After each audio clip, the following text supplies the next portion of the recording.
Hey everyone, welcome to YaguTamizhi. In this video, we are going to see deployment models in detail. In the previous video, we already discussed the deployment model using some real-time scenario. If you are not watching this particular video, please go and check. This is the continuity video of this particular video. I will provide the link of the video in the description. You can check here. In this video, we will see little bit deeper into the deployment models. We'll start from the public cloud. We already discussed in the previous video. Public cloud is nothing but the hardware is hosted in the Azure data center, nothing but the cloud provider data center, and this particular hardware is shared by multiple customer over the public internet. That is what this diagram is denoting. We will discuss one by one. If you see here, first point, public cloud, everything run on the cloud provider hardware is nothing but Azure data center. In this case, every hardware it is hosted inside the Azure data center. That particular hardware is shared by multiple customers. That is what they are trying to tell. So no local hardware is required. Why? Because everything we are renting from the cloud provider data center, so we no need to maintain the hardware in our on premises, in our own on premises, nothing but own office, own server. We no need to maintain own server. If you see the third point, some services had hardware with other customer. Yeah, we already discussed that things also. If you see, this is the particular hardware. This assume that this is the storage of 100 TB. If you see, this particular customer required 10 TB, then this particular customer required 10 TB. The cloud provider, what they will do means they will split the same hardware to the multiple customers. That is the point. Even though they are sharing, it is very secure. By default, it is very secure. That is what they are trying to tell in the third point. Some services share hardware with the other customer, but it is very secure. Then if you see the fourth point, services are offered over the public internet and available to anyone who want to purchase them. Yeah, that is nothing but all the services available in the public internet in the Azure data center. So all the customer outside the internet can able to purchase that services. That is what they are trying to tell. Example, they telling cloud resources like servers and storage are owned and operated by the third party cloud service provider and delivery over the internet. Yeah, that is what nothing. The service inside the cloud provider data center is managed by the cloud provider itself. So and we can able to, and this is available over the public internet and the people can able to access via the internet. That is what they are trying to tell in the point. You can see delivery over the internet, and it is maintained by third party cloud service provider. It is nothing but in this case our Azure data center, and we are accessing over the internet, so they are also delivering the services over the internet. Yeah, if you see the advantages of the public cloud, so, in this case we no need to invest initial amount. That is what they are trying to tell. No capital expenditure, so no big initial investment for our side, and high available and agility. Why? Because it is in public cloud we are accessing in the resources from the Azure data center, so it has all the capabilities of the cloud benefits. So the services are high available, agility, and also include scalability, auto scaling, whatever it is, we can able to utilize the benefits of cloud. That is what we are trying to tell. And pay as you go principle. Why? Because in the cloud we already know what these are the services, how much time we are utilizing this particular services, that particular period only we are going to pay at the end of the month. So that is called, they set us pay as you go principle. So we paying for the resources only for we using it. Actually you are utilizing. That is the advantages. And application can be quickly provision and deprovision.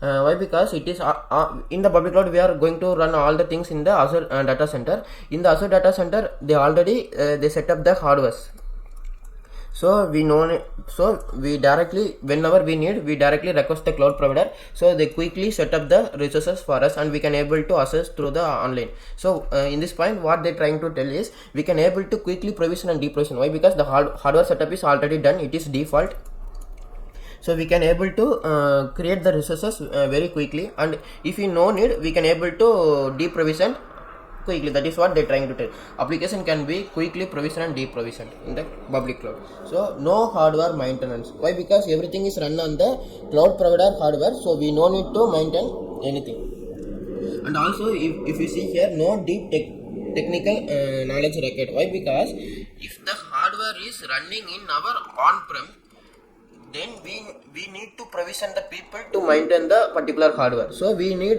in that scenario, we need some technical person to maintain the particular hardware. In this case, all the hardware is running in the cloud provider data center, so they will allocate the people to maintain this hardware. So in our point of view, so no deep technical knowledge people is required from our end. So that is what they're trying to tell in the benefits of public cloud. And we can leverage the skills and experts people in the Azure data center. In this point, what they're trying to tell is, we already know these are the people allocated by Azure to manage the resources inside the Azure data center. So if there is any problem in our resources, we can able to contact this particular people to resolve our particular thing. That is what they're trying to tell in the last point. You can see we can leverage the skills and experts people in Azure data center. Inside the Azure data center, the people are having more knowledge. Why? Because these are they are the Microsoft employees.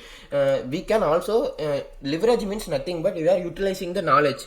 We can using the people knowledge for our resources. If there is any error or something, any failure, we can also utilize the knowledge of the expert people working in the Azure data center. So these are the advantages of public cloud. Now we'll see disadvantages. Whenever there is an advantages, we also have some disadvantages. We'll see from disadvantages. First point, there is a security and compliance. We already discussed one scenario using hybrid cloud on public cloud in the previous video. Please go and check for better understanding. For quick, I will tell you for quick recap. Assume that we have two types of data. This is a normal data and this is confidential data, like government data or medical data or bank details, like that. And these are the normal data we can able to store anywhere. Okay. In this case, this particular person want to store in the cloud. So here thinking how to store. Why? Because this government medical data, bank data have some rules. Why? Because in the public cloud, all the data is stored in the shared responsibility. Why? Because this particular person is used by another customer, this particular person is used by another customer. So this particular government data we cannot able to store here because it has some rules and regulations. Like it is should stored in the dedicated hardware. It is not can able to access by the third party people, the people who is in the public internet. So they are not allowed to use the particular hardware. In such kind of rules, we are not able to use the private cloud. We are not able to use the public cloud, like whenever we need to store the high secure data or confidential data. That is what they are that is the disadvantage of public cloud. Why? Because public cloud, all the hardware is shared by multiple customer. We cannot able to store the very confidential data. If you see the example, storing confidential information like bank, government, medical data, so we cannot able to store in the public cloud. Why? Because it has some rules and regulations. That is what complaints means, nothing but something rules and regulations like that. And ownership, that also one of the disadvantage. Why? Because in the cloud, in public cloud, all the hardware is owned by the cloud provider. So we not able to manage the hardware. That is one of the disadvantages. If you want to maintain your hardware or any make changes in your hardware, we cannot able to do. Why? Because it is everything in running in the cloud data center. So even though we are running our resources in the particular hardware, we are not allowed to manage the hardware. That is one of the disadvantages. And if you see the third point, specific scenario with unique business needs. Each and every business have some unique requirement.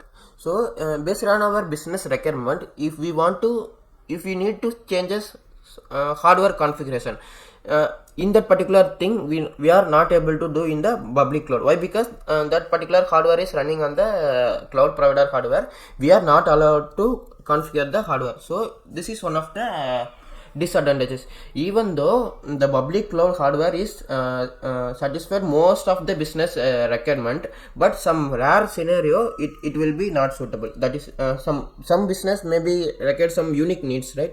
So that may be one of the disadvantages. We cannot able to satisfy in the public cloud.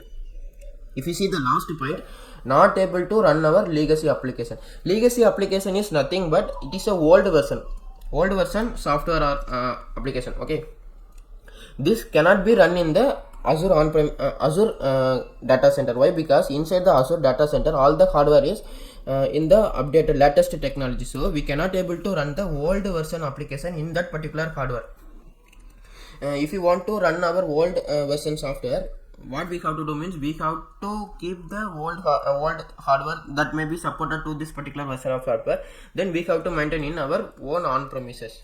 We cannot able to run this particular hardware in our cloud product hardware. So it is one of the disadvantages in public cloud. I hope you understand the advantages and disadvantages of public cloud.